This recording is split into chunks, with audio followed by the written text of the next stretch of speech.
Vamos a la clase, a la última clase del año. La verdad yo estoy cansadísima, ¿eh? Yo no sé ustedes, pero estoy cansada, pero no importa, ahora vamos a descansar unas dos semanitas, ¿no? ¿Cuánto es? Una, dos, 3 semanas, creo. Miren, esta clase, esta unidad es una unidad muy, es sencilla, no es una unidad difícil, la verdad. Es una unidad que está muy relacionada al contenido jurídico del Estado. Eh, eh, de hecho, esta materia no es una materia difícil, la verdad. Si te gusta la historia y eso no es una materia difícil.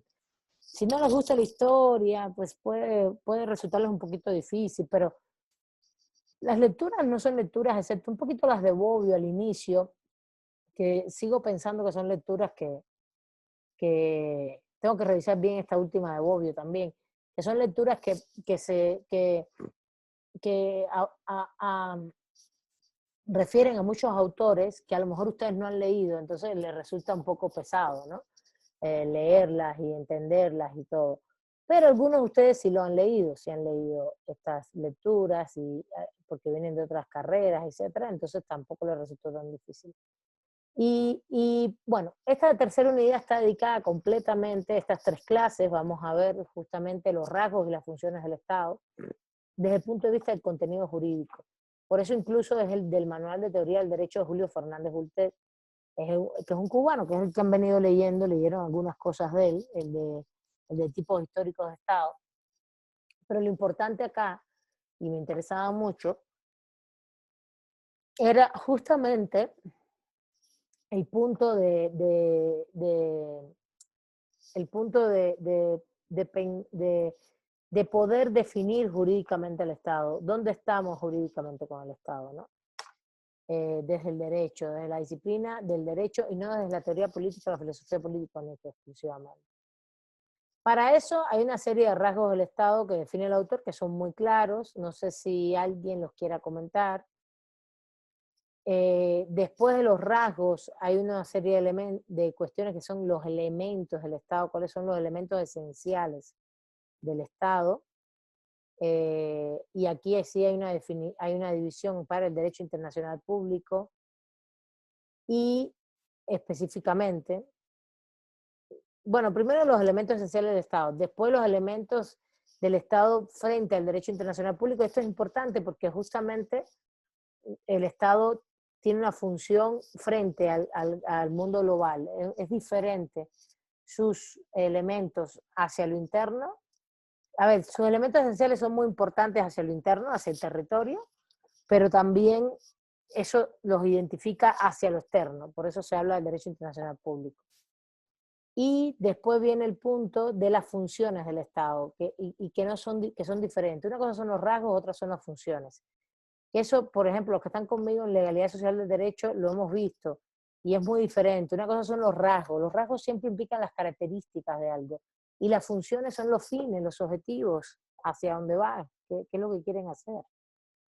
Y esto es muy importante, las funciones del Estado, finalmente, para que las podamos definir y cómo realmente hay diferentes conceptos a partir de diferentes perspectivas. Si eres un autor más liberal, regularmente cómo ven las funciones del Estado; si eres un autor marxista, crítico, cómo ven las funciones del Estado.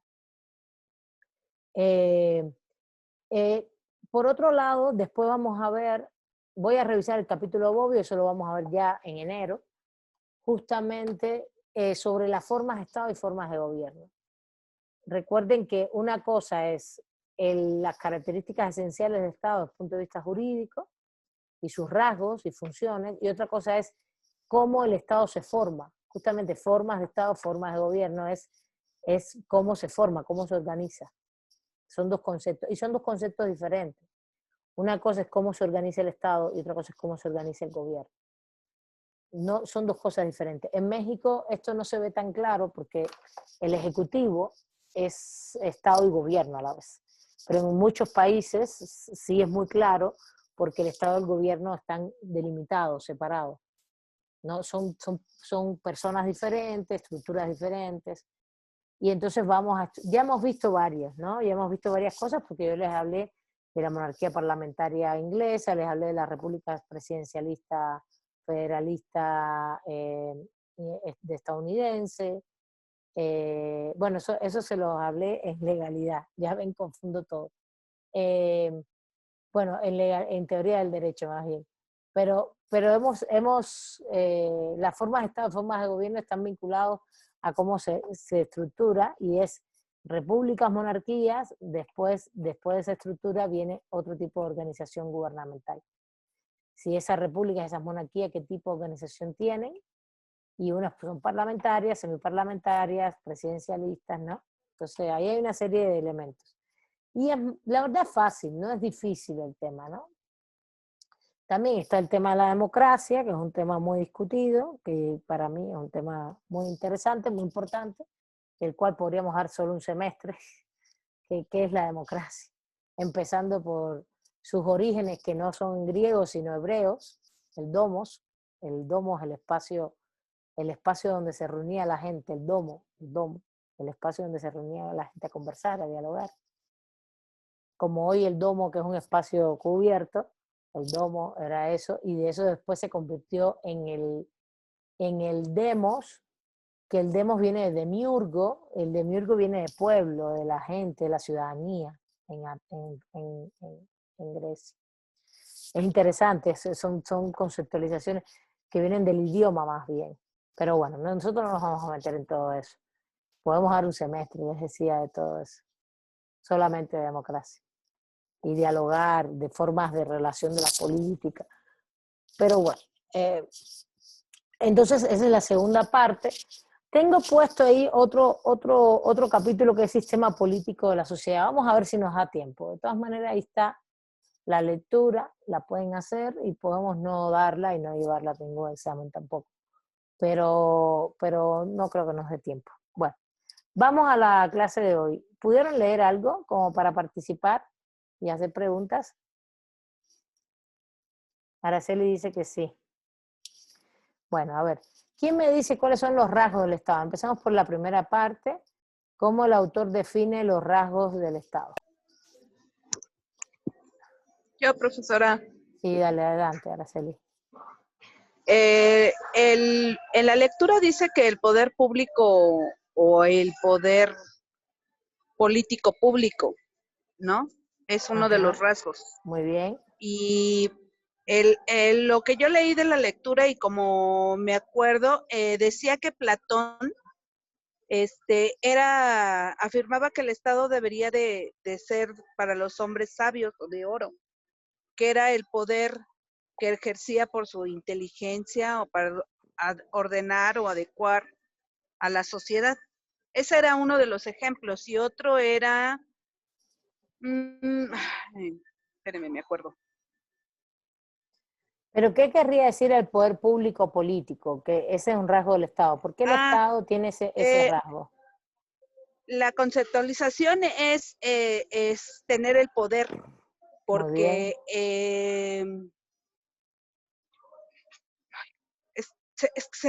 por querer recordar el otro ejemplo ya se me fue la onda, pero en esencia es eso, es el poder. Exacto, es de tentar, dice, se entiende por tener poder, pero para eso hay que saber qué cosa es el poder. Ya en esta clase hicimos un par de clases, no fueron dos, fueron como tres, sobre qué es el poder, visto desde Dussel, por ejemplo. ¿Se acuerdan que dijimos el poder está en la comunidad política, según Dussel, está en la comunidad política? De la comunidad política es un poder, es el poder como potencia, y esa potencia se delega como potestas en el poder institucional, que sería el Estado. Por ejemplo, eso es una conceptualización de poder, ¿no? Depende de cada autor. No sé si alguien más quiera, estoy yo dando una definición de qué es el poder. Para mí el poder sería todas las formas de decisiones consensuadas que puede ejercer una comunidad política a partir de que lo haga mediante ejercicios participativos de esa comunidad política o lo delegue, y también, no solamente así, sino delegando el poder en la como potencia, delegando el poder en la potestad, que es el poder institucional del Estado, y diciéndole a ese Estado lo que tiene que hacer con el poder, es decir, cómo lo tiene que ejercer. Luego entonces el poder se dividiría en dos partes, vamos a decir, en potencia y potestas. Potencia en la base, en la población, en la comunidad política, potestas justamente en la institucionalidad. Ese es el concepto de Dussel, por ejemplo, de poder, que el poder está basado en esto, en la voluntad de vida de las personas y que se ejerce como política de esta manera. Es como se organiza, se consensúa, se adecúa y se delega en la institucionalidad, y cuando esa institucionalidad deja de hacer lo que la potencia, comunidad política le dice que haga, se ha fetichizado ese poder. Y si se fetichiza, pues hay que cambiarlo. Eso es lo que te dice Dussel. Eso es lo que dice Dussel. Y que es muy importante que la comunidad política esté siempre muy atenta y controlando la potestad, ¿no? La institucionalidad. Y esa no es otra que la esencia de la democracia participativa.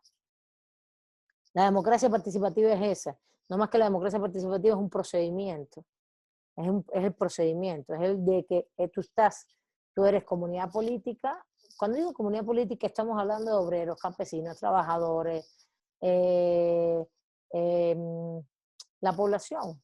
Es migrante también. Pues todos somos seres humanos, ¿no? Estamos en un espacio determinado, en un lugar. Y que ahí hay instituciones. Claro, en un mundo como el actual, con capitalismo, con grandes élites poderosas económicamente, ellos son parte de la comunidad política también. Entonces ponernos de acuerdo, dialogar con ellos, no es un diálogo tan fácil ni tan claro. Lo que hay todo el tiempo es disputa. En la comunidad política lo que se da todo el tiempo son disputas y contradicciones para decirle a la institución lo que tiene que hacer. Y en las instituciones lo que hay es mucha fetichización, corrupción, impunidad, ilegalidad, ¿no? Eso es lo que pasa realmente.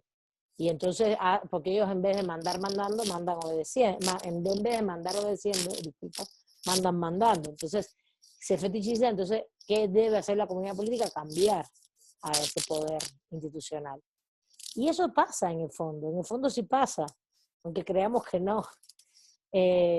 Por ejemplo, el hecho de que en Estados Unidos, aunque haya un sistema institucional muy corrupto y Estados Unidos es una potencia que nos fastidia mucho a todos, sobre todo en América Latina, es muy interesante que casi todos los presidentes de Estados Unidos repiten su mandato, ¿no? Y entonces justamente en este caso hubo toda una movilización para votar en contra de Trump como candidato. Entonces, y resultó.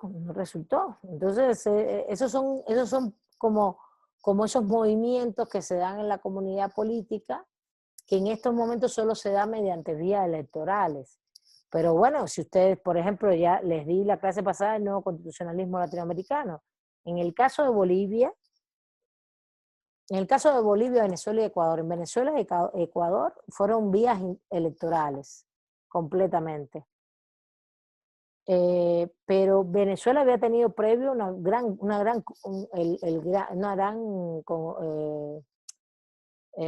solo protesta social, levantamiento del ejército y todo esto, que después que metieron presos a Chávez y todo, y después vino el proceso electoral, después que salió de prisión, pero todo eso ocurrió a finales de los 80, principios de los 90, y él llega mediante elecciones en el 99.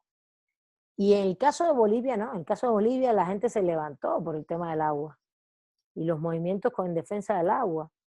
Y estuvieron en levantamientos y tiraron a 3 o 4 presidentes. Ponían a uno, lo tiraban, ponían al otro, lo tiraban.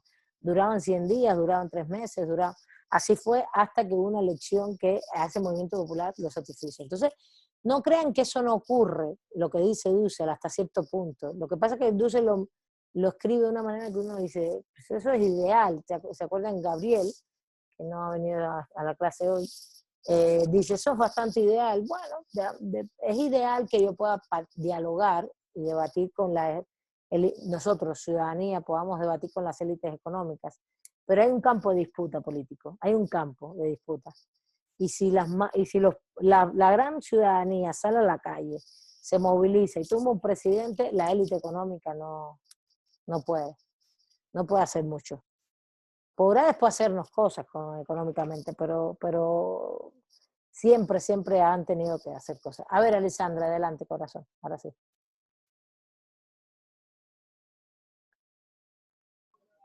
Pues nada más para mencionar que decía que cuando, en la lectura, que cuando se habla del poder alude a la capacidad, ¿no? Yo supongo que del Estado a que tenga que imponer las decisiones y conductas que tenemos que seguir. Y creo que el ejemplo era, bueno, marca un ejemplo, ¿no? De los padres. Supongo, también creo que ese es como, no sé, el ejemplo de la fuerza, del poder que usted mencionaba, ¿no? Pero ¿de qué padres habla? Porque la patrística es una corriente de pensamiento, no son unos padres. Bueno, es que, por ejemplo, en la lectura habla por ejemplo, lo que usted mencionaba del poder, viene un ejemplo, no sé si sea ese, ¿no? Del ejemplo o de los maestros hacia los alumnos, que igual De los padres ejercen. hacia los hijos y de los... Ajá. es que no me acuerdo, no te entendí. Ya entendí.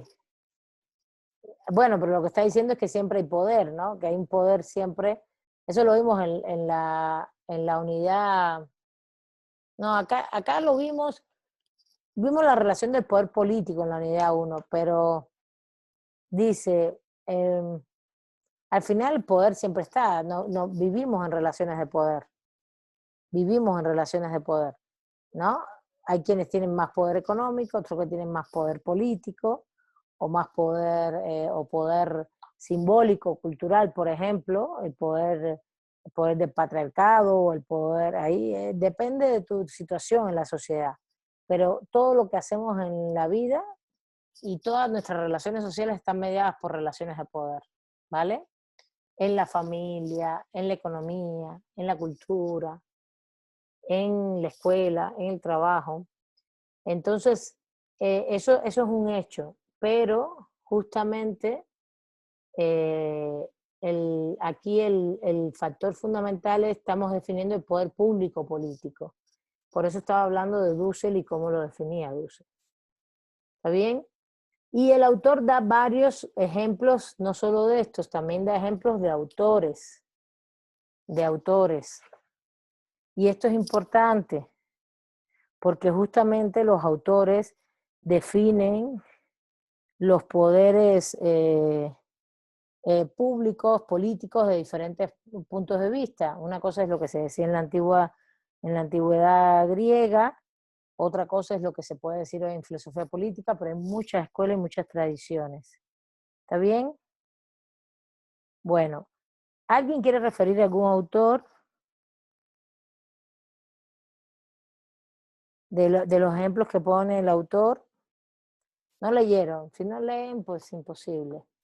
Bueno, también lo que refiere, Araceli refirió el ejemplo de Platón, que es uno de los ejemplos que refiere al autor, o Alessandra los ejemplos referidos a los tipos de poderes que existen, ¿no? Hay poderes sociales,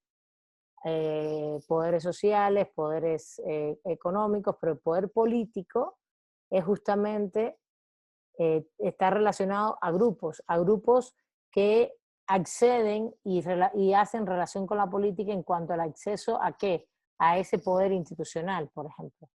Una cosa, si nos guiamos por Dussel, la comunidad política tiene poder político, porque es la potencia, y se tiene que poner de acuerdo entre los diferentes grupos que hay. Y en ese poner de acuerdo hoy se expresa mediante elecciones. Nosotros vamos y votamos, y votamos por quien queremos que sea el que nos represente hoy. Ese es el tema. Ese es un tema fundamental. Así es como se ejerce hoy esto. Y yo quisiera que hubiera más participación, no solo elecciones, que hubiera más asambleas, que pudiéramos tomar decisiones, pero bueno, por ahora eso es lo que hay en esta democracia llamada liberal, ¿no? Representativa. Y después estas personas ejercen el poder a nivel de potencia, de potestas en el poder institucional. ¿Mediante qué? Órganos legislativos, órganos ejecutivos, y en el caso mexicano, y el judicial no lo elegimos nosotros, es indirecto. Pero lo eligen o lo seleccionan hasta cierto punto los poderes legislativos, sobre todo a nivel de la Suprema Corte. Entonces, ¿qué hacemos nosotros? Pues en un momento determinado, pues como comunidad política podemos, dirán ustedes, ¿hay consenso en los grupos? Bueno, relativamente votamos y ganamos. ¿Dónde hay consenso? Pues la mayoría que vota y gana. Y así es como está establecido en todos los lados. En todos lados no está establecido de otra manera que no sea por votación de mayorías las decisiones políticas. El consenso sería de esas mayorías. Bueno, en la potestas igual ocurre lo mismo.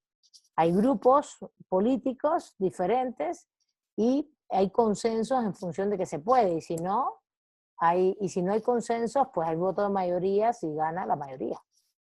Hay consenso de esa mayoría.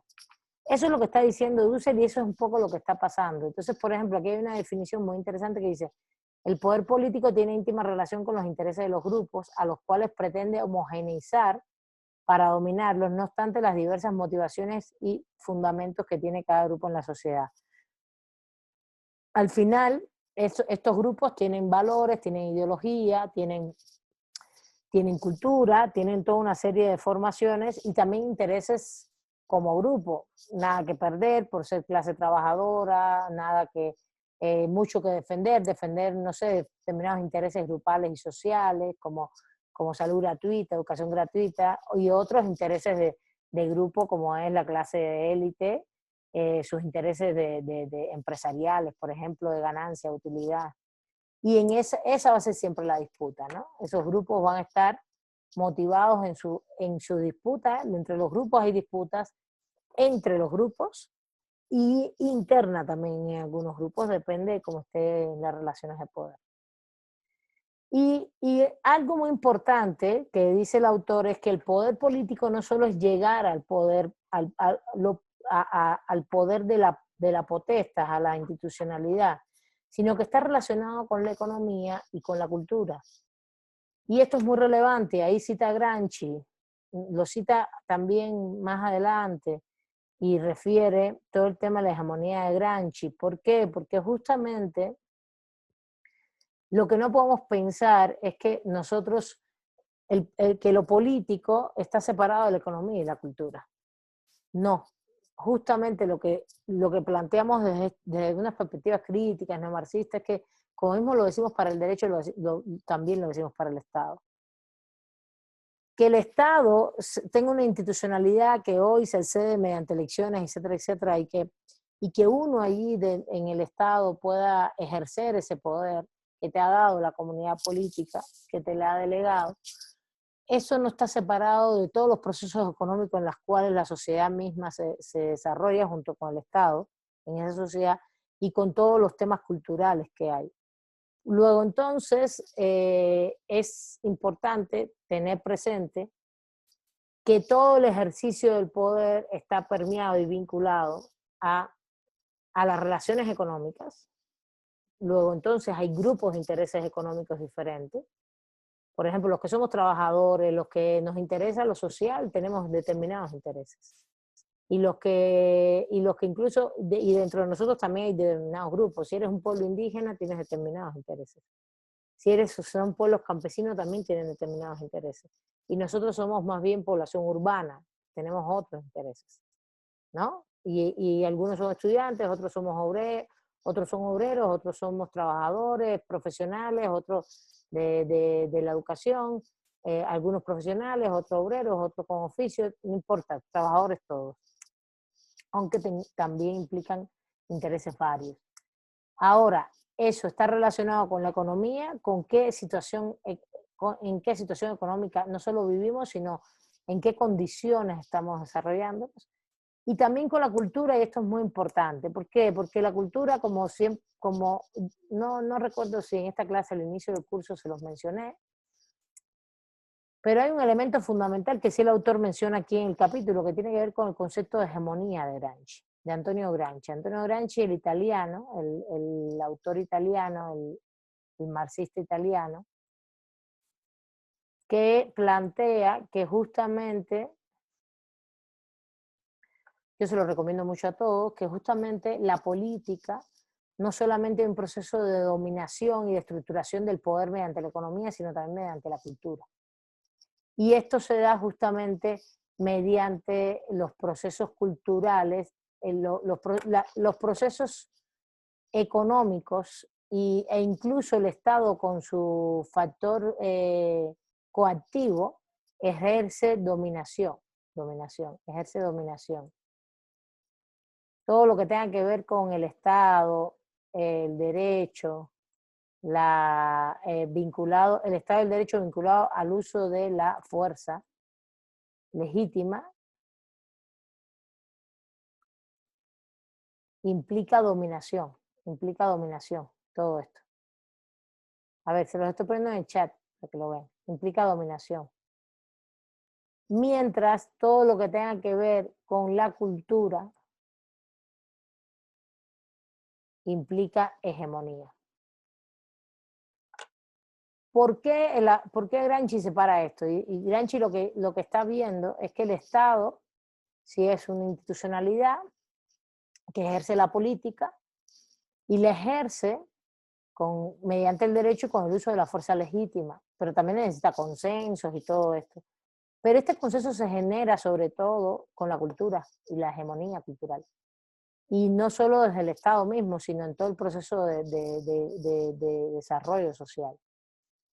Ustedes dirán, ¿y eso qué significa? Pues significa que nosotros como sociedad, estos grupos determinados que existen en la sociedad, nosotros tenemos determinados valores, no solo valores desde el punto de vista moral, sino también culturales, de más trascendencia, es decir, de historia, de tradiciones, y los defendemos, y esos valores, con esos valores estamos de acuerdo con determinadas cosas o no. Nos parece bien esto o nos parece mal tal cosa, por ejemplo. Ese es el tema de la cultura vinculada a la hegemonía tiene que ver con la defensa de tradiciones culturales, de valores, de procesos, de todo lo que tenga que ver con la cultura, con el ámbito de la cultura, que es mucho más que la moral, ¿eh?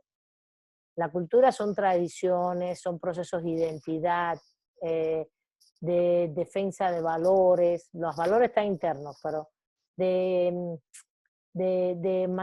la lengua, por ejemplo, la lengua, los idiomas, la creación de la creatividad de ese grupo específico, que claro, no tiene que ser homogéneo ni mucho menos, puede ser muy plural, ¿no? Las formas de vida, cómo pensamos la vida, por ejemplo, cómo la concebimos. Por ejemplo, un elemento cultural muy importante es si nosotros concebimos que, y esto tiene mucho que ver con la reproducción de la vida desde el punto de vista biológico, si nosotros concebimos que la familia tiene que ser un hombre y una mujer, o puede ser 2 mujeres, 2 hombres, 3 personas, una persona sola, con un perrito, un gatito, mascotas contigo, o sencillamente tú y tu familia ascendente y punto, y tus mascotas, o tus sobrinos, sobrinas, no tener hijos.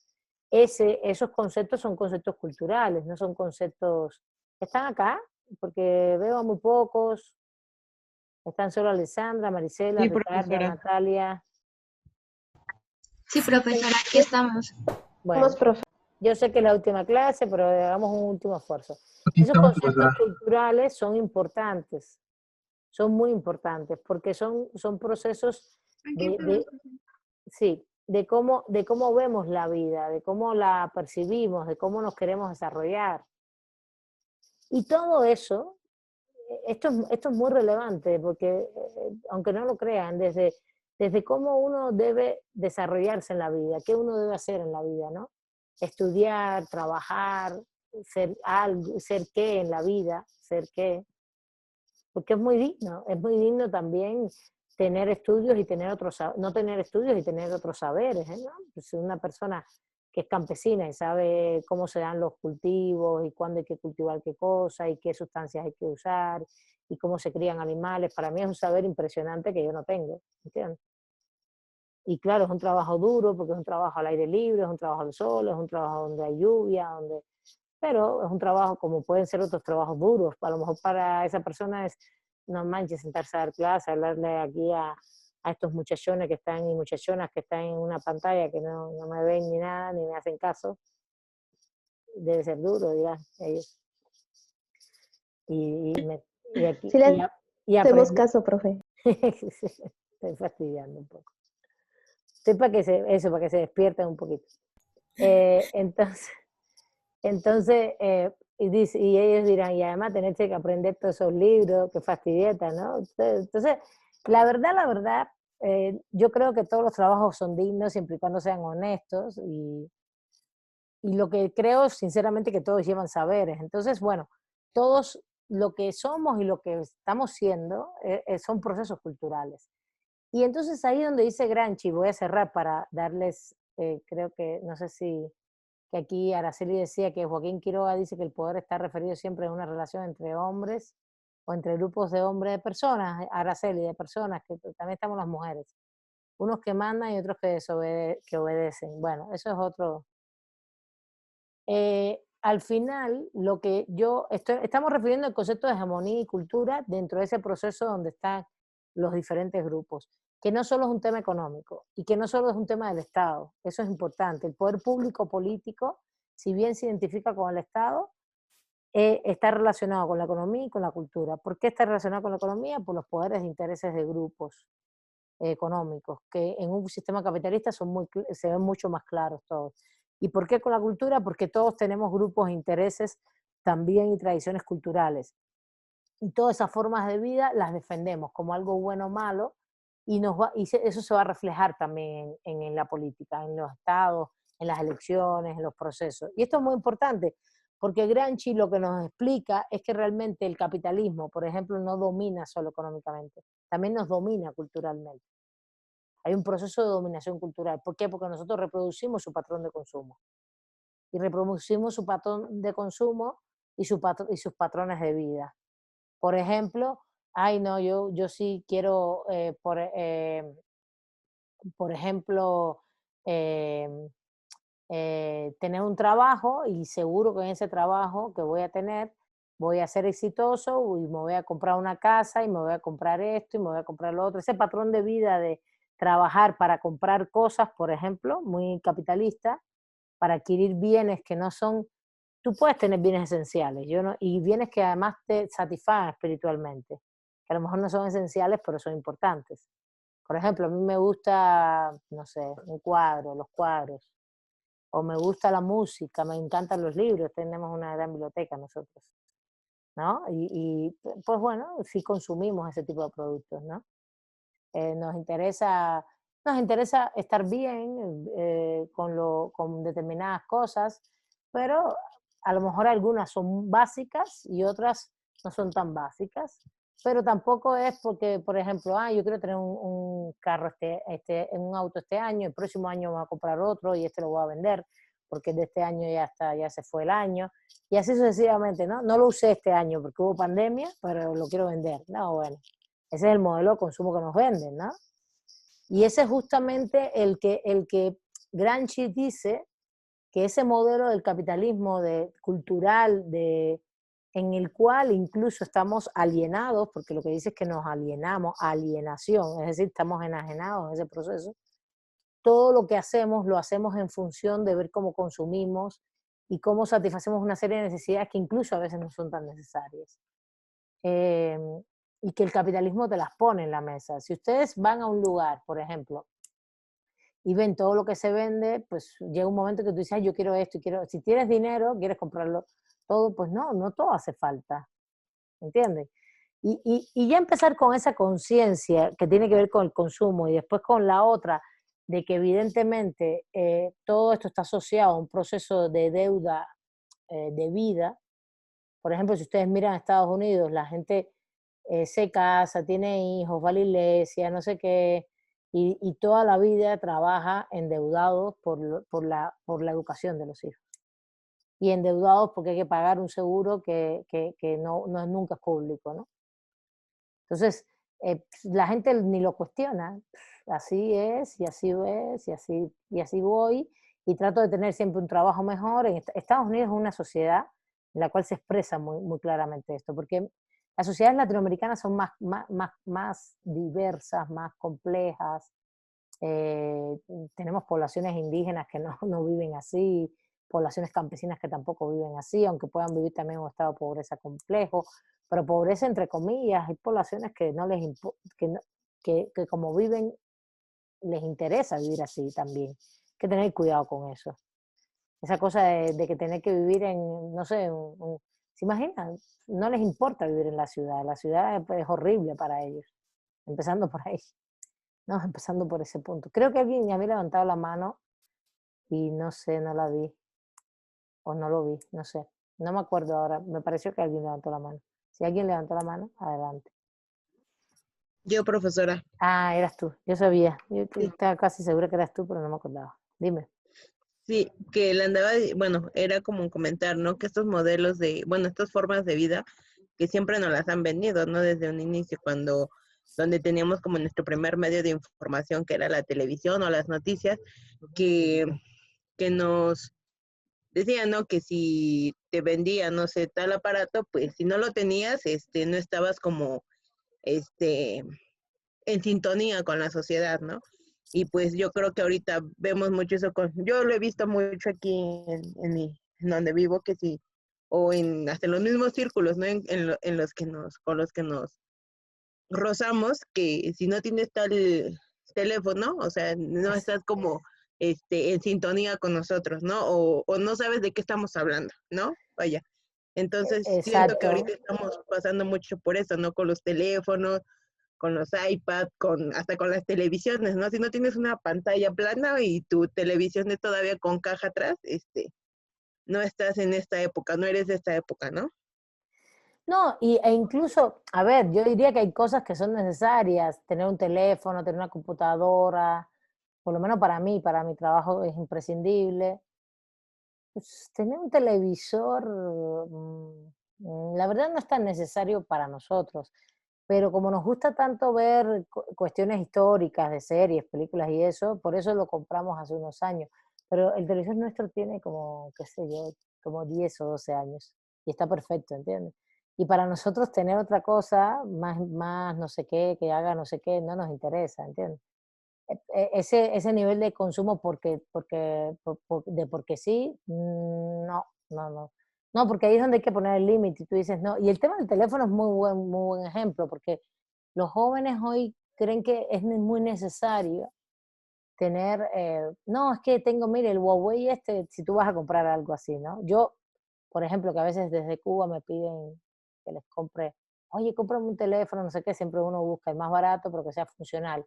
O por ejemplo, el año pasado a nuestra sobrina se le fastidió el teléfono, estábamos incluso de visita, estábamos en un lugar, se le cayó en el baño el teléfono y ahí estaba. Entonces fuimos y le buscamos, fuimos con ella a ver, porque le hace falta para comunicarse, ¿no? Entonces me dice, mira, según los criterios en internet, no se puede usar documentos, no se puede usar, y entonces ella lo necesita para las clases, está en la universidad estudiando medicina. Aquí no, en otro estado, pero... Y entonces yo dije, bueno, uno que sea mejorcito que ese, pero... Y entonces compramos el otro, el que sí le servía, pero no tampoco ninguna gama, ni mucho menos, porque ¿qué sentido tiene eso? No tiene ningún sentido. Si los teléfonos todos funcionan igual, más o menos, ¿entiendes? Es una cosa impresionante esa del último modelo del teléfono y una cosa que me parece a mí me parece irracional completamente. Eh, incluso eh, yo uso mucho el teléfono, escucho libros, veo hasta películas ahí. Yo veo todo, lo uso para todo, escucho libros, veo películas, veo documentales, todo. Cuando no uso siempre la computadora. Pero para mí un teléfono funcional, un teléfono normal, que se pueda hacer eso, suficiente. No necesitas una gama de nada, de superior de nada, ni mucho menos. Esto es importantísimo porque todos esos modelos no solo de consumo, déjeme cerrar el tema, sino culturales de vida, son parte de la dominación del capital. Y eso es lo que dice Gramsci. Gramsci dice, no solo te dominan porque tú seas un trabajador que está explotado y te extraen plusvalor, es lo que dice, sino también porque culturalmente hay una serie de patrones que uno repite que reproduce el sistema.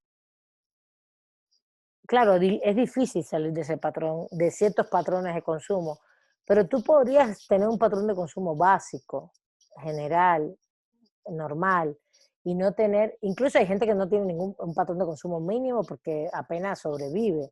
Es, pero bueno, suponiendo que tengas un salario estable, etcétera, etcétera, que te da para tener determinadas necesidades básicas cubiertas y algunas espirituales, entonces el patrón podría ser normal, no endeudarse, por ejemplo, que es lo que pasa en todos lados. La gente se endeuda, se endeuda, se endeuda por tener también otros patrones de consumo que son irracionales. Ahora, estoy asociándolo al consumo todo el tiempo por el tema de que la gente trabaja para consumir.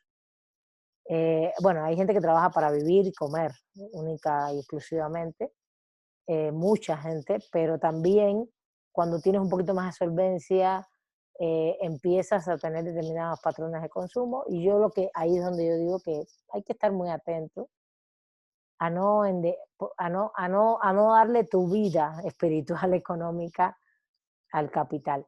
Y bueno, para cerrar este punto del poder político público, esa es la esencia. La esencia dice es que el poder está relacionado con la economía, con la política, la reproducción de la política es verdad, pero con la economía y con la cultura. Porque justamente tiene toda una serie de mecanismos para que esto se reproduzca. Entonces, cuidado, porque Gramsci lo que habló fue del poder del capital, pero claro, esos son grandes grupos económicos que reproducen estas formas como poder económico en lo cultural, y que esto también tiene resonancia en el Estado o en las instituciones de autoridad. ¿Está bien? Y que ellos lo reproducen también. Bueno, ese es el primer punto. Déjame, a ver, Araceli, rápidamente para yo pasar a lo que es lo público, porque mira, no hemos dicho mucho. Hemos dicho mucho, pero no hemos avanzado. Dime. No, ya, profesora, lo que estaba usted comentando sobre los celulares, que mucha gente por el consumismo nada más, por si trabaja, muchas veces por decir, no, es que el vecino me dijo mejor, aunque yo me endrogue, me compro uno, y o sea, es lo que usted comentaba y la compañera, nada más para eso. Ya lo había dicho, para eso ya no insistí tanto. Bueno, y el otro punto es el carácter público. Gracias, Araceli. Que es el punto de que hay poderes sociales, otros que existen también como el poder religioso, etcétera, etcétera. Pero justamente lo público tendría que ver con algo que tiene que ver con lo universal. Y fíjense, lo universal no es todo. Lo universal aquí es una categoría que está siendo usado es obligatorio, como la obligatoriedad y la coacción que puede ejercer el poder de la autoridad. Y digo de la autoridad, bueno, estamos hablando del Estado, está bien, vamos a dejarlo así en el Estado porque después yo defiendo el pluralismo jurídico y eso, pero en esta clase no hemos visto ese tema. Pero, entonces, en ese sentido, es muy relevante, es muy importante, evidentemente, tener muy claro de qué es lo público. Lo público tiene que ver con todo lo que es lo comunitario. Lo público no es solamente el Estado. La gente asocia lo público siempre al Estado. El Estado se debe encargar y debe no solo proteger, debe reactivar todo lo que es público. No es que el Estado sea lo público, eso es una falacia. Lo público es todo, si el Estado defiende lo público. Es lo que quiero decir, defiende lo público, evidentemente lo tiene que defender, lo tiene que proteger, tiene que estar, por ejemplo, retroalimentando todo tipo de espacio público, junto con la comunidad política que somos nosotros, la ciudadanía. Por ejemplo, ¿qué cosa es lo público? Los parques, lo que también hoy se llaman los bienes comunes, las aguas, el aire, todo lo que es común también de uso es muy importante, porque todo eso tiene un uso público.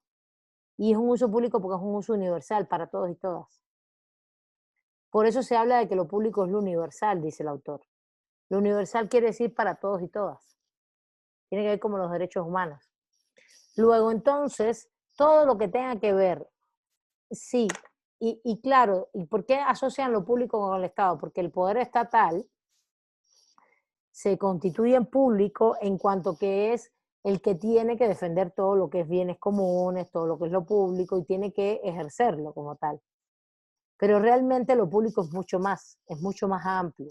No solamente es el Estado, es también todo lo que tenga que ver con, lo dice muy bien el autor, lo que pasa es, dice, con lo universal y obligatorio, y que es universal para todos y todas, y que en el caso del Estado se convierte en un actuar obligatorio, coactivo, etcétera, etcétera.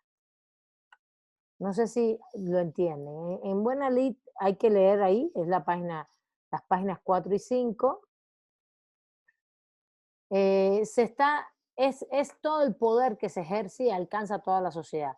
Es universal porque tiene que ver con todos y todas, y también porque cuando el Estado ejerce el ejercicio público es para todos y todas. Por eso se habla de un carácter universal y general para todos y todas. En este sentido, también, por ejemplo, nos obliga a todos y todas a pagar impuestos, o por lo menos debería hacerlo. O nos obliga a todos y todas a respetar los derechos humanos, como también lo tiene que hacer el Estado, ¿no? Entonces nos hace también ejercer acciones que son obligatorias o prohibitivas, ¿no? Prohíbe cosas, obliga a otras, eh, eh, eh, a que todos y todas tengamos que hacerlo. Ese es el ejercicio de la coacción, mediante el derecho, justamente así como lo hace, ¿no? Nadie puede matar, luego entonces si alguien mata puede ser sancionado. Todo el mundo debe respetar el derecho a la vida, luego entonces si alguien no respeta el derecho a la vida, debe ser sancionado. A eso es lo que estoy refiriendo, ¿no? Prohibición, obligación, a eso, que está muy vinculado al derecho.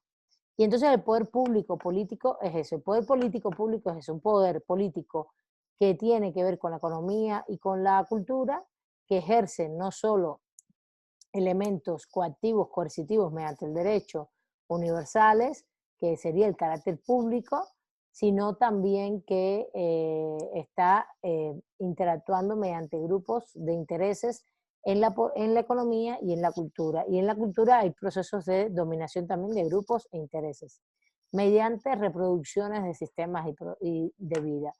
Y el carácter público, vuelvo y repito, es universal.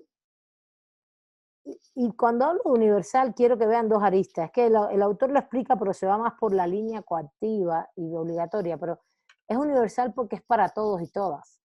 Esa es la característica de la universalidad. Para todos y todas. Y todos y todas implica que, por ejemplo, que los espacios públicos son para todos y todas. Que un parque es para todos y todas. Que las aguas deben ser protegidas porque son para todos y todas. Que el aire debe ser protegido porque es para todos y todas. ¿Sí se entiende? Por eso criticamos tanto cuando en un momento determinado se concesiona para un sector particular, privado, los bienes públicos y los bienes que son comunes, que son públicos. Y entonces lo público no puede ser solo el Estado. Aquí el autor lo dice así de pronto y yo soy más de la comunidad que solo el Estado. El Estado es parte de lo público. Y porque el Estado tiene la responsabilidad de defender ese público más amplio, y lo hace mediante sus obligaciones y sus prohibiciones y sus deberes que nos impone a la comunidad, a la sociedad y para él mismo. ¿Está bien? ¿Se entiende eso? ¿Sí? Bueno, ese es el primer rasgo. El segundo rasgo es la territorialidad. ¿Quién me dice qué es la territorialidad del Estado? El primer rasgo es el poder público político. El segundo rasgo es la territorialidad. ¿Quién me dice qué es? A ver. Ricardo. Buenas noches, maestra, compañeros. Bueno, dice aquí el texto que la territorialidad es el espacio y los límites que tiene el Estado En ellos se ejerce la coerción y la coacción, que usted ya mencionó. Y eso también tiene que ver con lo que mencionó hace un momento de la cultura. Pues habla antes de las sociedades gentilicias, que hacía esto de la pertenencia entre ellos, y esto del territorio y la nacionalidad hace un efecto similar, hace que todos sean parte de lo mismo, o se sientan como parte de. Sí, y eso, a ver, en ese punto, ahí tiene mucho que ver con la construcción de la nación como un producto cultural. ¿Se acuerdan que hablamos del Estado-Nación y cómo la nación fue una construcción en el siglo XIX en función de aglutinar un territorio y hacernos todos adentro con una identidad que ocurrió, por ejemplo, en el caso mexicano del siglo XIX, el Estado-Nación mexicano, y nos pusieron a todos como ciudadanos mexicanos y nos dieron una identidad política jurídica, ¿no? Claro, eso ha ido trascendiendo a elementos culturales mucho más fuertes. La identidad político-jurídica, ustedes la pueden encontrar en el concepto de ciudadanía que está en la Constitución, a partir del capítulo 2 de la Constitución, que son los artículos de ciudadanía.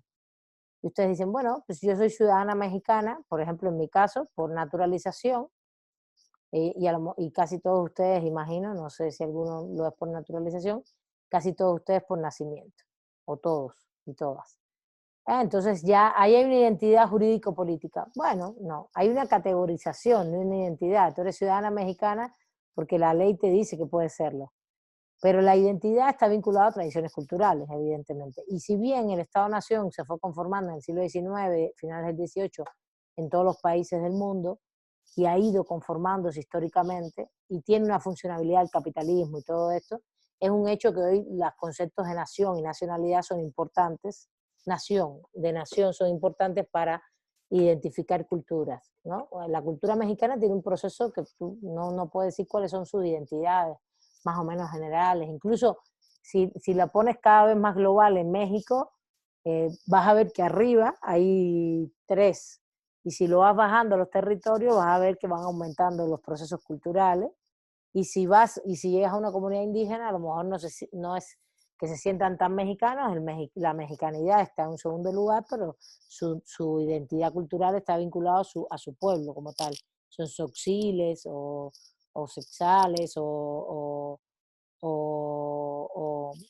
tarahumaras o cucapás, y depende de la región y el nivel de occidentalización estarán más identificados con la cuestión mexicana o con su pueblo, efectivamente.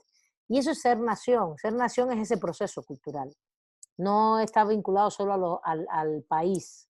Claro, ¿qué es lo que pasa en teoría del Estado? Que esta noción de territorialidad, una vez que se conformó en el siglo XVIII-XIX, generó la nación, y de la nación se generó un proceso de tradición cultural en esos espacios que hoy por hoy, entonces se dice, yo soy francés y eres de ese ámbito francés, vinculado a ese espacio, a esa nación cultural. ¿Está bien? Aunque no vivas allí, ¿entiendes? Yo soy cubana, pero me siento muy mexicana también ya. No crean que soy completamente... No, yo no digo, a mí me pueden decir, tú eres mexicana, digo, bueno, un poco ya, bastante. Son 18 años. Claro, soy cubana. En Cuba te dicen, no, y aquí te dicen, eres muy cubana. Sí, soy cubana, claro. O sea, nací allí, crecí allí durante casi 30 años, etcétera, etcétera, ¿no? Entonces, tengo toda mi tradición cultural, pero ya he ido incorporando mucho de los elementos de acá, porque también te mueves a esos espacios territoriales. Y en esos espacios territoriales no solo son fronteras, son también culturales. Eso es un poco lo que dice Ricardo. Eso es importante. Por ejemplo, el hecho de que yo vivo aquí hace 18 años, yo voy a Cuba todos los años, todo momento, todo lo que puedo. Aquí hay un espacio cultural que tiene ya que ver conmigo. ¿Está bien? Que no es solo el territorio.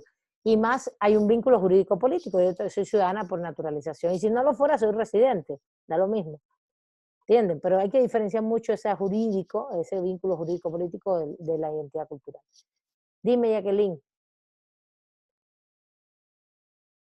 No, solamente quería comentarle, ¿eso tiene que ver algo también como con la identidad? No, de hecho, sí tiene que ver con la identidad. Claro. Y de hecho, un pueblo indígena igual. El pueblo indígena, a ver, si tú vas a un pueblo indígena en México, es muy probable que ellos también tengan tradiciones culturales mexicanas y normal, ¿no? Es muy claro porque están muy occidentalizados. Incluso están mezcladas las tradiciones, ¿vale? Por ejemplo, que festejen tanto un patrón, por ejemplo, católico, de la Iglesia Católica, que eso es completamente occidental.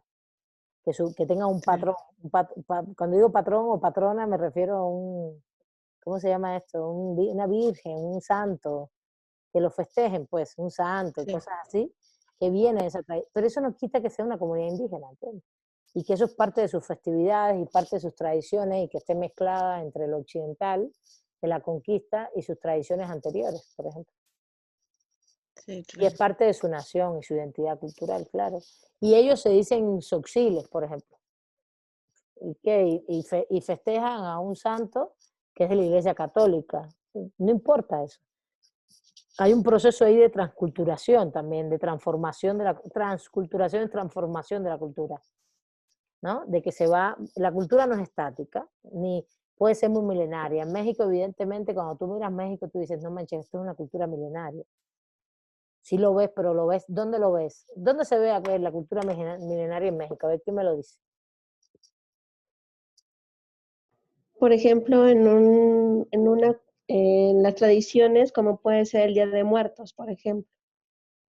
Sí, pero ok, estoy de acuerdo contigo, que me parece increíble, lindísimo, y que es uno de los pocos países que tiene esa tradición con ese arraigo, ahora permeadísima cada vez más por el Halloween, que es horrible, pero bueno, yo llegué hace 18 años a este país, el Halloween no estaba en el centro, y ahora es horrible todo el mundo ahí la disfraz y la gorita. Pero bueno, está bien, ok, estoy de acuerdo contigo, Gaby. Pero hay un elemento que a mí me parece más universal que el Día de Muertos.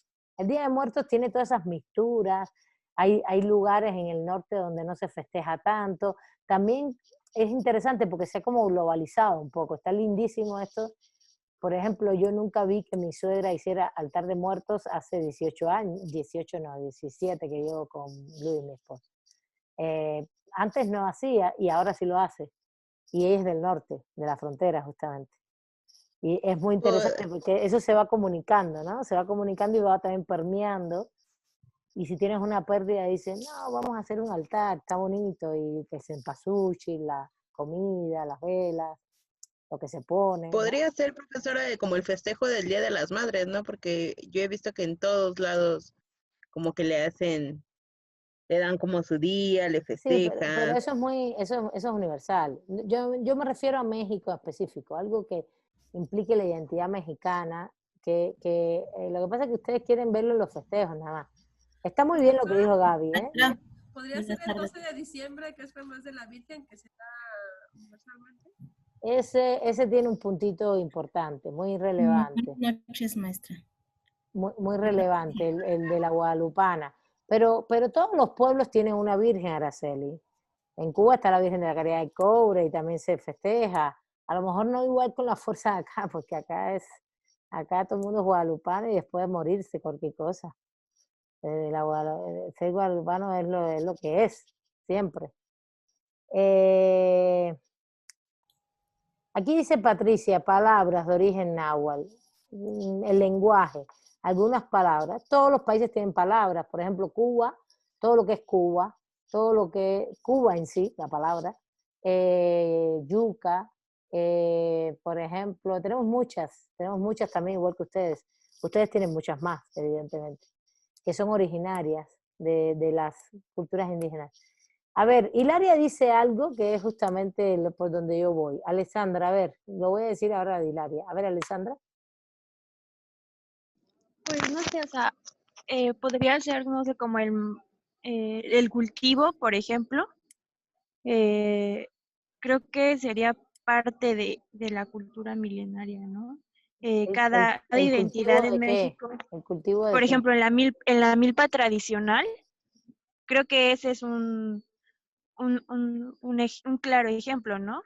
O también como que el folclore que tiene cada estado, su vestimenta, ya lo mencionó, su lenguaje, su gastronomía. Yo creo que en México, sí, lo más universal que tiene México internamente, es que dije universal y no sé si esa palabra les confundió, que es muy impresionante es la comida, la gastronomía, el maíz, el maíz. Por eso acá decía Hilaria, el Puebla, el mole, no, el maíz, el maíz, el maíz, el maíz. El maíz como cultura milenaria de consumo básico alimentario, vinculado a todo lo que implica el maíz, el chile, eso es impresionante. Y eso sí es milenario, eso sí permaneció. No pudo ser sustituido en la alimentación por la cultura de la conquista. Esto es muy importante, ¿eh? A eso me refería, al maíz, al chile, porque, y justo el mole es uno de los grandes platos estos típicos, ¿no? Justo el mole, que es lo que decía Hilaria, por eso les decía, voy por donde va Hilaria. Pero bueno, el mole es de regiones específicas y bueno, también es distintivo de México. Yo creo que es lo más, a ver, el Día de Muertos por un lado, la gastronomía mexicana vista desde el punto de vista de sus tradiciones milenarias, como lo puedes ver en Perú, la gastronomía de Perú es impresionantemente propia, ¿no? Y tienen tres tradiciones milenarias, la asiática, la incaica y toda la conjunción con el mar, porque están ahí en la orilla del Pacífico. Entonces es espectacular esa comida también. Pero bueno, volviendo al tema, ¿a qué nos referimos con todo esto? Que todo esto está en un espacio territorial, que puede irse transformando, claro que sí, que se puede exportar también, porque no hay nada más, lo que es un hecho es que todos los mexicanos que viven en Estados Unidos hay mucha gente con puestos de tacos, de burritos, claro que, y lo van transculturalizando también, transformando en función de la cultura de esos lugares. Y entonces un poco el elemento del territorio, del Estado como territorio, es importante como elemento porque el territorio no implica solo un espacio delimitado geográficamente. Eso es lo que queremos decir, sino también es un espacio cultural, que incluso se mueve, es poroso, se puede trasladar a otros lugares sin tener, y lo cultural se mueve mucho, ¿no? Entonces esto es importante que lo sepan. Entonces no quiero que se lleve la territorialidad solamente como la parte justamente de la frontera. Y el otro rasgo importantísimo es el rasgo que tiene que ver ya con del Estado. Bueno, vimos el poder público político y sus funciones, ahí más o menos sus definiciones, más o menos no, sus definiciones. Vimos la territorialidad y ahora estamos viendo el carácter de administrativo del Estado. Al final se parece mucho a lo que hemos dicho toda la vida, todo en teoría del Estado, que es el poder público político tiene que ver con su carácter coactivo, coercitivo, de lo público, de los espacios comunes, de defender lo que es para todos y todas y además de protegerlo y de respetarlo. Por otro lado, el tema del territorio, donde hay un proceso de identidad cultural y donde hay población también, esto es importante, porque al final el territorio no puede estar vacío, si no, no tiene sentido. Y el otro aspecto es el aspecto administrativo, el burocrático, el que tiene que ver con que el Estado siempre es una persona ficticia que cobra impuestos, que tiene una relación económica con esa ciudadanía, con esa población. Y esto es muy importante, no es menor el asunto. Todo ese mecanismo administrativo en el cual el Estado tiene un presupuesto que lo ejerce para satisfacer necesidades, a la vez va cobrando y así. Es toda esa dinámica administrativa que es un rasgo esencial del Estado. ¿Ok? Entonces,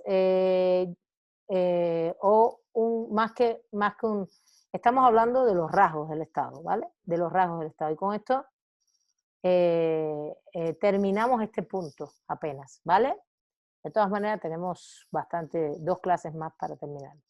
Después vamos a ver cuáles son los elementos del Estado, los elementos como tal, vistos ya desde su clasificación, que tiene que ver con su esencia, los que todos los Estados tienen, que también van a coincidir algunos, ¿no? Y después todo el tema del derecho internacional público y después las funciones, ¿vale? Bueno, vamos a terminar, que ya se terminó la clase, ya es hora de terminar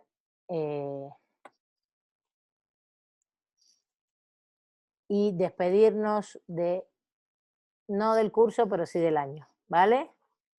Les agradezco mucho. Ya sé que algunos levantaron la mano, ahora veo a Marisela, también Jacqueline. Si quieren mencionar algo, adelante. Vamos.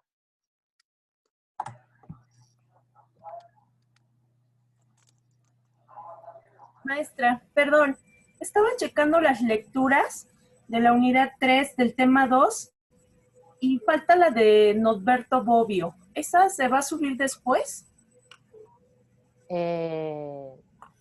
Solo está la de Bulté. Ok, lo reviso, ¿vale? Gracias.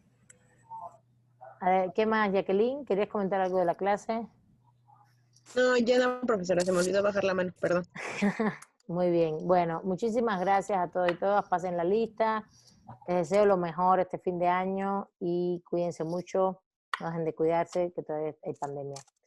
Y descansen el fin de año. Descansen, Gracias, pásenla profe. bien. Nos vemos en enero. Y terminamos, nos queda una semanita más de clase, ¿eh? Así que no se me amilanen ahora a última hora. Bueno, les mando un saludo, un afectuoso y ya cerramos hoy. Gracias. Profe, yo la espero para